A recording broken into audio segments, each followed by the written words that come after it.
سلام كوران كبراتنا زي يوتيوب شانل تخاتلنا خميت صنحنا زوان زبولكم حطرتن وانا حبريتات حزلكم قريب له كسب مودات حبيركم تصنحوا بريزيدنت إيرترا إسياس أفوركي بزعبا أبقيح بحري زلو سقاطات تصطاب زملكت تصطاب ليخم إسياس أبدب مسقيح بحرين أباين استأساسرو سقاطات تصطاب فطيرم يميلو تحبريت حزنا لنا مس بعلش إنها بستأسسر اتبعل مخوارد وط دك أنستيرايان حوحاتن تبليترال جنرال تادس ورد زمرح جزيهم محدار تجرين تقاومنو زي أبتو زرزراو تبتابنا كابزكاتنا حبريتاتاتيو أبز حلف سومن أب إيرترا العلواي درجة ما أسرت مجفافن كم زنا برتقليتو في اللايد ما أبدو وابدو إيرترا أب قحيتو أبز حلف سومن بهند بتتجمر جملة ما أسرتي أشغل مخان نبرت تخا مقلاتهم تبتاب إنديفيز نيوز عملكيتو كابز حلف سومن تقاف حستوها لما أسرتي زنت سات أرزلو كابتم أبتخوا بزركو ونقادو من أسياتن أو تأهجر أبدركو مرخو بزهاتن المنجس إيرترا تقرروا أزمادن مخانن تناجرو نش تي في استوها لنا يوتيوب مرخو بزهان مسراتي أبو تأثير الله تقول ده خرينا حدا جنرال بزعوا والقايت برتوع متنققته هيبو تجنرال ابلع الولقايت انت تفتينو حد شو كسعبي يخبل حدا قداي العلو نتحبريت حزنا لنا بريزيدنت إسياس أفوركي نتقند امرار حز لاخونا يدوفر بزملكت ملستو هيولو بريزيدنت إسياس أفوركي بوق كاب سلطان مراد مدلاون كم زغبرت غلص تقاومي بتي ابدوب إثيو إيرترا تطنيسو استبحال وديت بزملكت وقعو مغلص هيولو بريزيدنت إيرترا إسياس أفوركي ام مفتار غچت زلو بزستا بزملكت كس قريبو ملو ولا حبريت اخنا قربلكم هنا بريزيدنت دونالد ترامب برتوع نقفيتا يوردلو حدا برتوع اناتخاتتل زنقفوس غزون بيرون بوليس اف بي اي كم استفتش صبصبات سي ان ان بي بي سي نملكيتهم قالوتن بزحات المرخب بزهانون نزو غداي شفنو ولو او صبصبنا بحطير خبز حزنا حبريتاتاتيو كبراتخاتنا بركت زولن حدشنا حبريتاتات نوصيملو خمس ساعه كسمعكم يا حبيران كاتل كبراتخاتنا بركت زول حبريتا نابيتي مصعنا قديم ملخت وي دما نوتيفيكيشن نخبصحكم زيناتات بوان نختكاتل نزا يوتيوب شانل زي سبسكرايب مغارنا يدول ملكت متواقع ترسعوا بريزيدنت إيرترا إسياس أفوركي بزعوا أب قيح بحر زلو سقات تاب زملكت دبداب بسريدهم أب جابان زركو أمباسادر إيرترا نزل دبداب أب حدا أهجرو جوايا محلاليفهم أب جابان زركو أمباسادر إيرترا ستيفانوس أفوركي نتناي بريزيدنت ملختي أب جابان تخايدو جوايا لمعت أفريقيا أنا محلاليفهم أب زحجي زباو زخونه ملخت بريزيدنت إيرترا أب زحزوان أما أخلاي مراق قرنا أفريقيا هاجرات تفاس أباين زفتور زلو زو تجمعات سلام تان منجست إيرترا استراتيجيكاو سقات مخانو أبت بريزيدنت إيرترا تلاخ دبداب تملكيتو إيرترا أبقى يحبحري سيستشحن سيستم 200 كيلومتر شفنا استبتاتنا سيستم 250 دسيتاتن زحزن كابتم قندنا علم مسمرات نقدي حدا زخونه أبقى ماقم ودب اتركب هاجر رجع زوله سلام سفونه بإيكونومي استواددن زوات دل مخانا أمباسادر ستيفانوس أفوركي كابرو كساب زحلف عربي نسلسته معلتات أبتي أب جابان استغايده جوا لمعت أفريقيا نتي ملخت بريزيدنت محلاليفهم نيكروا وان تاريخ حزبتات زو باقي يحبحري كاب زخونه وان لعلي سلام كم زل اليوم زملكتو مخانم قليتو حجي دما خبيت سقاطات صتا تدقينولا سلام دحنت مرجع زيكون سجدنتي خبلا إيرترا تنقيقا أمباسادر إيرترا ستيفانوس أفوركي أبز هزوا ملأختو حيال نتيزوبا كوت تدراو متتاو كلنا وقعتن بمرحق قديات نخصقنو مع دو خفتا يقبايلو حجزولوني عالم كله لو زفتح هاجراتنا هاجراو حقي بارتتات ودواتن حبرات هاجراتن سمعنا حبرات أفريقيا زي شارو أجا أفلتو هيبن خجزا خلو أي خبل أمباسادر نتحسب أترير قليتوا أبز حلف سومنات أب إيرترا العلواي درجة ما أسرت مجفافن كم زنبرة تقليتو بفلاي دما أبدو ووزو بإيرترا أب قحيتو أبز حلف سومن بهندبت استجمر جملة وما أسرتي أشغل مخانو نبرت تخا مقلاتهم تبتاب إنديفيز نيوز أملكيتو إتا أبز حلف سومنات تقافي حستبها لما أسرتي زنت أترزلو أبتم أبتخا بزركو نقادو من إسياتن أو تأهجر أبزركو مرخو بزهانن لمنجست إيرترا زتصارور أزمادن مخانو بتتبتاب أملكيتو حجر ما خنديسب كم تأسر بتخكل قطرو ومخنيات تما أسرت مفلات وكانت خبر موزحتو سورات كاب قحيتو زموت مخانم نبرتي نمنጭ زينا غليصوم كابتم تچويم توسدو وحدات تفتحم كون خلو قالوت دما بوليتيكاو مخنيات ابتي علا استبهاله وتدراو بيت ماسرت تاثيرهم كم زلو ينجر بفلاي منجست إيرترا زصارر منقساس برجيدنا حمدو يدغفو يوم استبهاله سوات بزحي يسرني چوين لو ات جملاو ماسرتي مغفافن ابدو بإيرترا زي مرغا فطيرلو ازي ابز حلفو خلته سومنات جميري كايدلو اب إيرترا منجستي نقفيتا زسمع بالشاي تسفا علم استبهاله والكسب التمسرته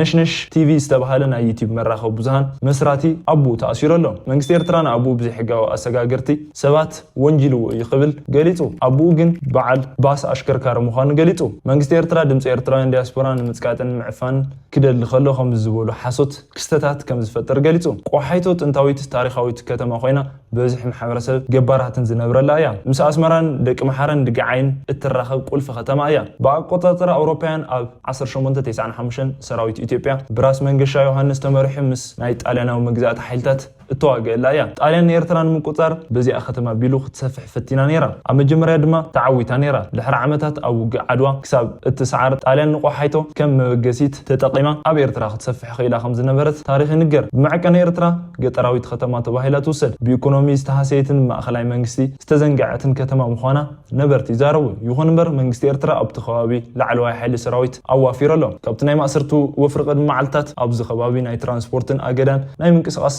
ገደብን ተነቢሩ ነይሩ ካብ ቆሓይቶ ናብ ደቂ መሓረ እትኸይድ ሓንቲ ናይ ኣውቶቡስ ትራንስፖርት ኣገልግሎት ኣላ ዋንነታ ድማ ናይ መንግስቲ እዩ ዝበሃል እቲ ኣገልግሎት ካብ ዝሓለፈ ሰሙን ደው ክብል ተኣዚዙ እቲ ናይ ተኸባቢ ማሕበረሰብ ብኽቡር ዋጋ ብውልቀ መኻይናትን ከጓዓዝ ተገዲዱ ኣሎ ዓቕሞም ፈቒዱ ብውልቀ መኪና ዝተጓዓዙ ድማ ኣብ ኩሉ ቦታታት ከቢድ ፍተሻን ምርመራን ከም ዝግበረሎምን ነበርቲ ምንጭ ዜና ገሊፆም ምንቅስቃስ ንላዕሊ ንማእሰርቲ ስለ ዘቃልዕን ስለ ዝኾነ እቲ ማሕበረሰብ ካብ ፍርሒ ካብ ምንቅስቃስ ተቆጢቡ ኣሎ ክብል እቲ ምንጭ ዜና ንማሕበረሰብ ቆሓይቶ ብምጥቃስ ጠብፂቡ ኣብ ቆሓይቶ ካልእ ምኽንያት ማእሰርቲ ዝኾነ መንእሰያት ኣብ ጉድዱ ወታደራዊ ኣገልግሎት ንምስታፍ እምቢ ምባሎም እዩ ኣብ ትግራይን ኢትዮጵያን ዝነበረ ውግእ ስዒቡ ብዙሓት መንእሰያትን ከባቢ ናይቲ ውግእ ኣትዮም ነይሮም ካብ ሽዑ ጀሚሩ መንእሰያት ከተማ ኣብ ወታደራዊ ኣገልግሎትን ንኸይኣቱ ምቃወሞም ናይ ማሕበረሰባዊ ሽቶ ኮይኑ ኣሎ ካብ ወታደራዊ ኣገልግሎት ንዝሃዶም መንእሰያት ወለዲ 50,000 ናቕፋ መቕፃዕቲ ክኸፍሎ ከም ዝገደዱ ይንገር ሕጂ እቲ ናይ ምግፋፍ ወፍሪ ካብ ዓበይትን ናብ ህፃናትን ይስፋሕፋሕ ከም ዘሎ እቲ ምንጭ ንማሕበረሰብ ቆሓይቶ ብምጥቃስ ኣመልኪቱ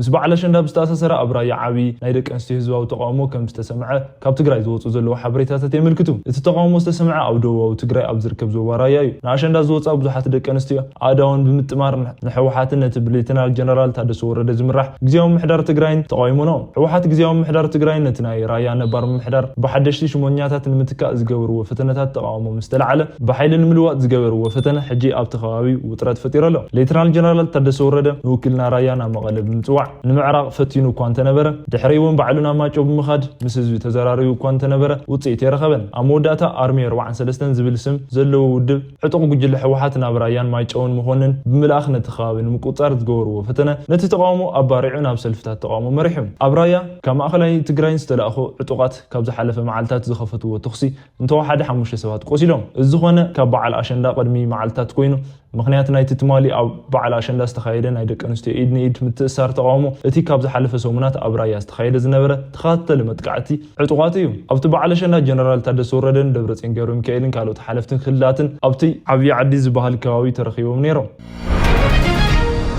ፕሬዚዳንት ኢሳያስ አፈወርቂ ነቲ ቀንዲ ኣመራርሓ ዝለኣኽዎ ናይ ደቡብ ወፍሪ ብዝምልከት መልሲ ተዋሂቡ ኣሎ ፕሬዚዳንት ኢሳያስ አፈወርቂ ብውግእ ካብ ስልጣን ምውራድን ምድላውን ከም ዝገበረ ዝገለጸ ተቃዋሚ በቲ ደቡብ ኢትዮ ኤርትራ ተጠኒሱ ዝተባሃለ ውዲት ብዝምልከት ወግዓዊ መግለፂ ሂቡ ኣሎ ፕሬዚዳንት ኤርትራ ኢሳያስ አፈወርቂ ኣብ ምፍጣር ግጭትን ዘለዎም ፍዝዝታን ብዝምልከት ክስ ቀሪብዎም ኣሎ ኣብ ዝሓለፈ ሰሙናት መወዳእታ ኣብ ደቡብ ኤርትራን ኢትዮጵያን ግዛኣትን ናይ ኢሳያስ አፈወርቂ ቀንዲ ናይ ፕሮፓጋንዳ ኣመራርሓ ዓወል ስዒድ ምርኣዩ የዛርብ ጸኒሑ እዩ ነቲ ናይ ፕሬዚዳንት ቀንዲ ኣመራርሓ ኣብ ደቡብ ግዛኣት ምርኣዩ ምስቶም መንግስቲ ኢትዮጵያ ተቃይሞም ካብ ኤርትራ ዝኸዱ ኣመራርሓ ምዃኖም ነቲ ክስቲ ዝያዳ ኣዘራራቢ ገይርዎ ነይሩ ጽሞዶ ብዝብል መፀውዒ ቅድሚ ሒደት መዓልታት ናይ ሕወሓትን ሓለፍትን ምስ ኣመራርሓ ምምሕዳር ኢሳያስን ኣብ ደቡባት ከተማ ተራኺቦም ድሕሪ ምምኻሮም እቲ ዝጀመርዎ ጽሞዶ ካብ ዝሓለፈ ሰሙን መወዳእታ ጀሚሩ ብሓድሽ ምዕራፍ ብወገንን ደቡብ ዓፋርን ክጅመር ምዃኑ ዝሕብሩ ሓበሬታታት ብሰፊሑ ክዝርግሑን ከም ጸንሑ ዘይዝንጋዕ እዩ እቲ ናይ ጽሞዶ ቅድሚ ብሰለስተ ኣዋርሕ እቲ ኣክቲቪስት ሕወሓት ስታሊን ገብረስላሴ ናብ ኣስመራ ድሕሪ ምኻዱ ዝተገለጸ ኸውን ከሎ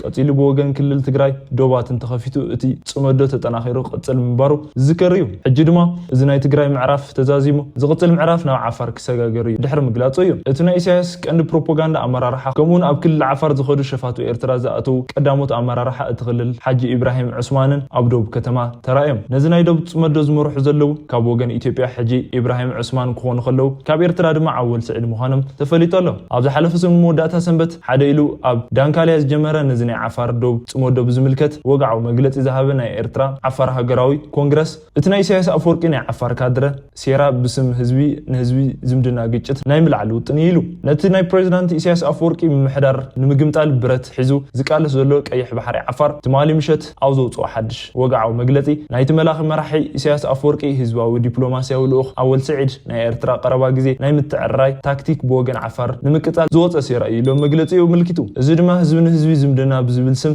ቀጠናዊ ምትዕራይ ናይ ኢሳያስ ሓድሽ ናይ ግጭት ሴራ እዩ ክብል ናይ ቀይሕ ባሕሪ ዓፋር ኮንግረስ ከሲሱ ኤርትራ ብዝኾነ መልክዕ ንህዝቢ ዓፋር ዓርከይ ነበረትን ውድብ ሕብራት ሃገራትን ኣብ ኤርትራ ኣብ ልዕሊ ሰብኣውነት ዝተፈጸመ ግብን ምዃኑ ኣብ ዝገለጽዎ ጸብጻብ ኣብ ልዕሊ ዓፋር ዓለይቲ ምጽናትን ፈጺማ እያ ክብል መግለጺኡ ኣስፊሩ ኤርትራ ልዕሊ 200,000 ኣባላት ሕብረተሰብ ዓፋር ካብ ሃገሮም ዳንካልያ ብሓይሊ ኣፈናቒላ ፖሊሳትን ዓሌታዊ ምጽናትን ውድባትን ኣውሪዳ እያ ብፖሊስታትን ዓሌታዊ ምጽናትን ውድመትን ኣውሪዳ እያ ዝበለ እቲ ናይ ቀይሕ ባሕሪ ዓፋር ኣብዚ ግዛት እዚ ተጀሚሩ ዝተባሃለ ጽመዶ ግጭት ናይ ምልዓል ሴራ ጥራይ ምዃኑ ክፍለጥ ኣለዎ ክብል መግለጺኡ የትሪሩ ንህዝቢ ዓፋር ካብ ገማግም ባሕሪ ግዛታት ንምንጻል ንነዊሕ እዋን ዝጸንሐ ሴራ ከም ዝነበረ ዘዘኻኸረ እቲ መግለጺ ካብ ዳንካልያ ልዕሊ 200,000 ሕብረተሰብ ዓፋር ብሓይሊ ድሕሪ ምብራሮም ኣብ ዘለዎ ምስ ዓፋር ኢትዮጵያን ዝምድና ተጀሚረሎ ምባል ናይ ኢሳያስ ሓድሽ ናይ ግጭት ሴራ እዩ ክብል ናይ ቀይሕ ባሕሪ ዓፋር ኮንግረስ መግለጺኡ ኾኒኑ ካብ ወገን ኢትዮጵያ እቲ ናይ 2018 ስምዕ ሰላም ስዒቡ ዶባት ተኸፊቱ ናይ ህዝቢ ንህዝቢ ዝምድናታት ከም ዝነበረ ዘዘኻኸረ እቲ መግለጺ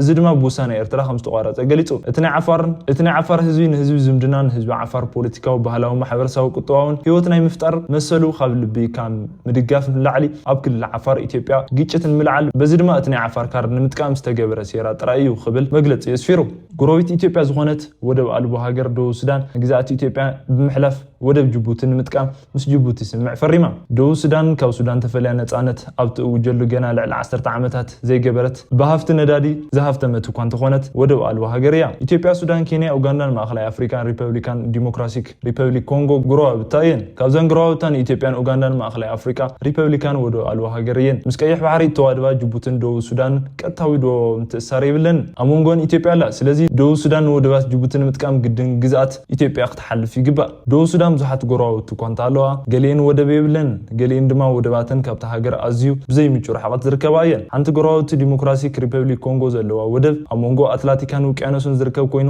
ኣዝዩ ርሑቕ እዩ ኣብ ሱዳን ዝካየድ ዘሎ ውግእ ሕድሕድ ድማ ነቲ እንኮ ወደብ ሱዳን ፖርት ሱዳን ንምጥቃም ምቹው ኩነታት ኣይፈጠረን ስለዚ ደቡብ ሱዳን ንግዛት ኢትዮጵያ ብምሕላፍ ንወደባት ጅቡቲ ንምጥቃም ብውሳነ ምስ ጅቡቲ ተፈራሪማ ደቡብ ሱዳን ናይ ዓቕሚ ድሩትነት እኳ እንተጋጠማ ቅድሚ ሕጂ ብኢትዮጵያ ኣቢላ ናይ ነዳዲ ትቦ ንምዝርጋሕ ብወደብ ጅቡቲ ኣቢላ ንምልኣኽን ገለ ምንቅስቓሳትን ጀሚራ ነይራ ኣብ ዞባዊ ምትእስሳር ኣንጻር ንኢትዮጵያ ዓብዪ ጠቓሚነት ከም ዘለዎ ይንገር ኣሎ ምንጭቲ ሓበሬታ ኣብቲ ዞባዊ ዘተኮረ ሬድዮ ታማዙጅ ናይ ደቡብ ሱዳን እዩ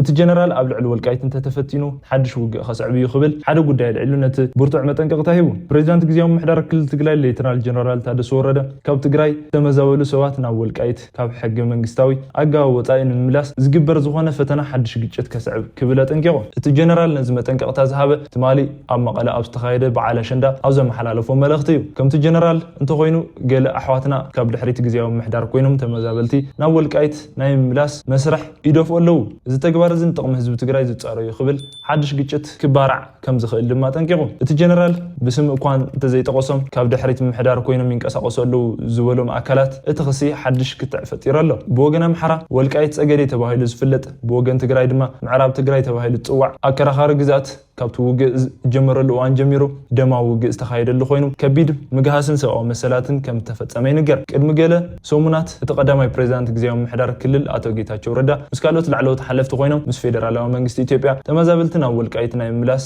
መደብ ከም ዘውፅአን ኣብቲ መስርሕ እውን ትካል ውድብ ሕብራት ሃገራትን ኦቻ ክሳተፍ ምዃኑን ገሊፆም ነይሮም እዚ ናይ ሕጂ መግለፂ ጀነራል ታደሰ ወረደ ኣብ ሕሙራ ብዛዕባ ጉዳያት ወልቃይትን ምስ ፌደራላዊ መንግስቲ ብዝተኻየደ ሓበራዊ ኮሚቴ ውሳነ ዝፃረር እዩ ቅድሚ 2 ኣዋርሕ ፕሬዚዳንት ክልል ኣምሓራ ኣረጋ ከበደ ናይ ቀዳማይ ሚኒስትር ጉዳያት ምብራቅ ኣፍሪካ ኣማኻሪ ሚኒስትር ጌታቸው ረዳን ኣብ ዝተረኸብሉ ኣብ ሕሙራ ብዛዕባ ጉዳያት ወልቃይት ክትዕ ተኻይድ ነይሩ ነዚ ሶኒ 16/2017 ዝተኻየደ ምይይጥ ስዒቡ ሕቶታት ማሕበረሰብ ወልቃይትን ምፍታሕ ክትዕ ከም ተኻየደ ተገሊጹ ሕጂ ድማ ጀነራል ታደሰ ገለ ኣሕዋቱ ካብ ድሕሪት ግዜያዊ ምምሕዳር ገለ ኣሕዋት ካብ ድሕሪት ግዜያዊ ምምሕዳር ኮይኖም ተመዛበልቲ ናብ ወልቃይት ናይ ምምላስ መስርሕ ይደፍኡ ኣለዉ ክብል ወቂሱ ሚኒስትር ምክልኻል ንኣሸንዳ ብፅሑኩም መልእኽቲ ኣሸንዳ ክብርን ሓጎስን ህዝብን እንሰንቀሉ ሰላምን ርግኣትን እንረጋግጸሉ ሓቂ ፍትሕን ዕርቅን እነስተማቐረሉ ናይ ሓድነት ዳግም ህዳሴን ቃል ኪዳንን እንሕድሰሉን ክኸውን እዩ